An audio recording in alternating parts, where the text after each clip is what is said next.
आज मु चिंगुड़ी झोल बनैया को जाऊँगी। मुझे देखु मु यही साइज रो चिंगुड़ी नहीं देखु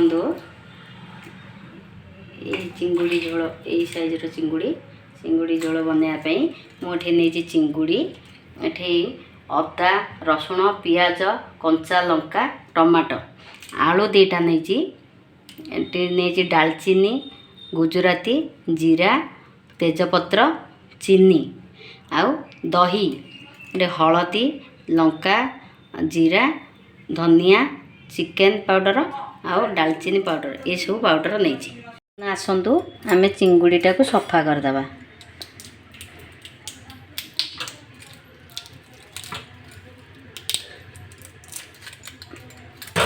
बर्तमान चिंगुड़ी ओला सरला एबे ओला सरला पर एबे ताकू टिके धोईदेवा भलसे धोईदेवा।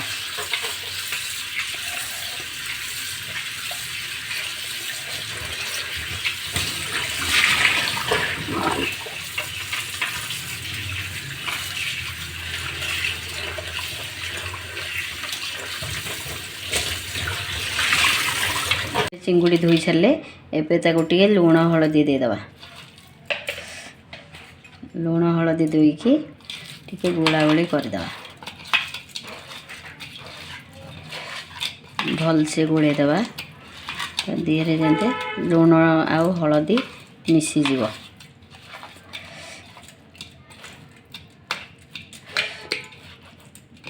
गोले सारा पर कड़े बसैकी चिंगुड़ी की भाजीदेवा।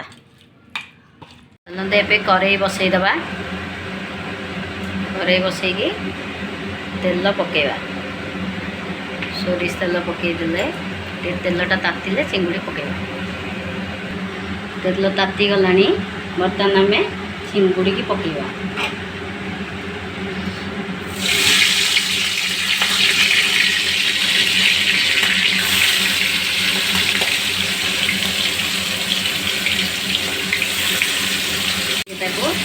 उठेदेवा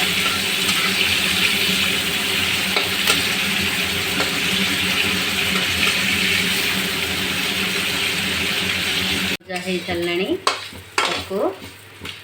बाहर करदेवा।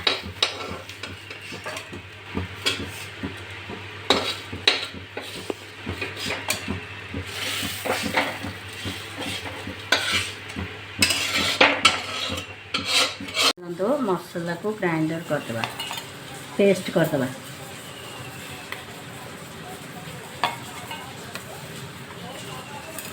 कड़े बस तेल बसैवा तेल पकेवा तेल पकईकी आलूटा को टिके ब्राउन होला पर्यंत भाजीदेवा।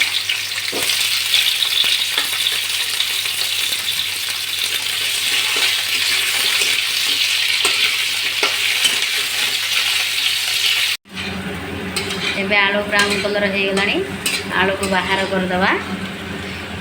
एबे तापरे मसाला पकेवा मसाला जोगड़ीवा तेल पकईदेवा। तेल तो गरम हो आसलानी टे फुटेवा जीरा टे पकईदेवा चीनीटा टे पकईदेवा आग चीनीटा टे रेड कलर हो आसो तापरे जीरा टे पकईदेवा दालचीनी आ गुजराती पकईदेवा।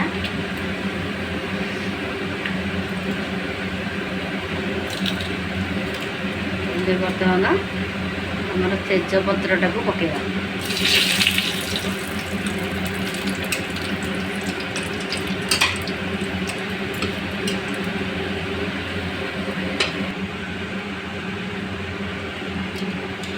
आमर चीनीटा ये ब्राउन कलर हो आसला। एबे आमे पियाज पकाटा कटा होता पियाज को पकेया।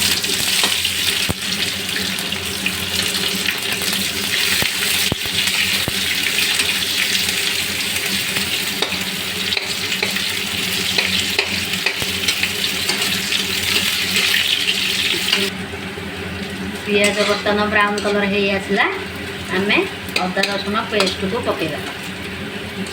अदा रसुण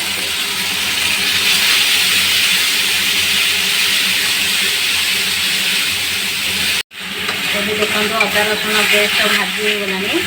ଏବେ ଆମେ ମସଲା ପକାଇବା। ହଳଦୀ ପାଉଡ଼ର, ତାପରେ ଲଙ୍କା ପାଉଡ଼ର, ଜିରା ପାଉଡ଼ର, ଧନିଆ, ଚିକେନ ପାଉଡ଼ର ତାକୁ ପକାଇକି ଭାଜିଦେବା।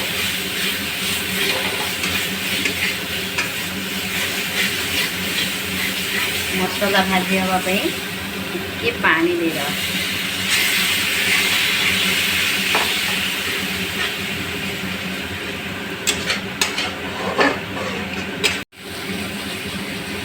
ଏବେ ଟମାଟୋକୁ ପକାଇଦେବା।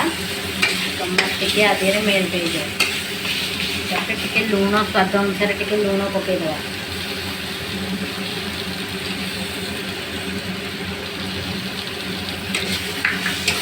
ଟମାଟୋ ମେଲ୍ଟ ହେଲା ପର୍ଯ୍ୟନ୍ତ ଟିକେ ଖରଡ଼ି। ଏବେ କଞ୍ଚା ଲଙ୍କା ଦେଖନ୍ତୁ, କଞ୍ଚା ଲଙ୍କା 4-5ଟା ଦେଇଦେବା। ଡାଲଚିନି ଗୁଣ୍ଡକୁ ଟିକେ ଦେଇଦେବା। ଡାଲଚିନି ଗୁଣ୍ଡ ଦେଇକି ଆଉ ଟିକେ କଷିଦେବା। ଟିକେ ପାଣି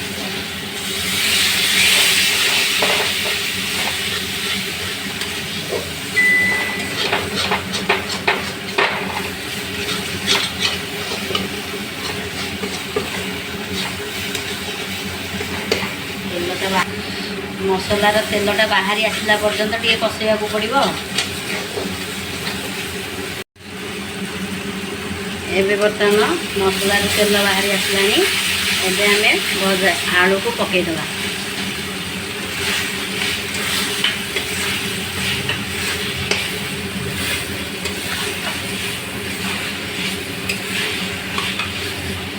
ଚିଙ୍ଗୁଡ଼ି ପକାଇବା। ଏବେ ଆଳୁ ପକାଇଦେଲେ ଚିଙ୍ଗୁଡ଼ି ପକାଇବା। ମସଲା ସାଙ୍ଗରେ ଆଳୁ ଆଉ ଚିଙ୍ଗୁଡ଼ି ଟିକେ ମିଶିଯାଏ।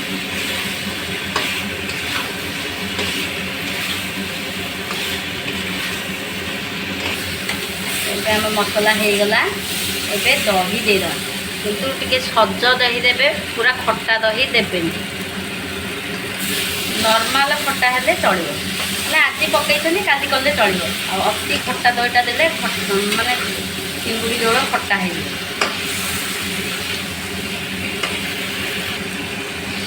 ଏବେ ବର୍ତ୍ତମାନ ହେଇ ଆସିଲାଣି ମସଲା, କଷି ହେଇଗଲାଣି ଚିଙ୍ଗୁଡ଼ି। ଏବେ ପାଣି ଦେଇଦେବା। ଯେତିକି ଦରକାର ସେଇ ଅନୁସାରେ ପାଣି ଦେଇଦେବା।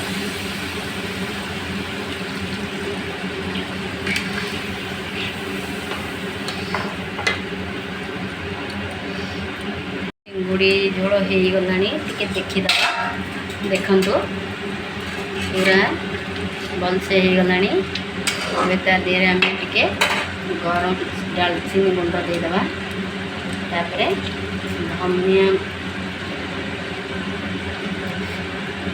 ଧନିଆ ପତ୍ର ଦେଇକି ଧନିଆ ପତ୍ର ଦେଇକି ଫେଣ୍ଟିଦେବା।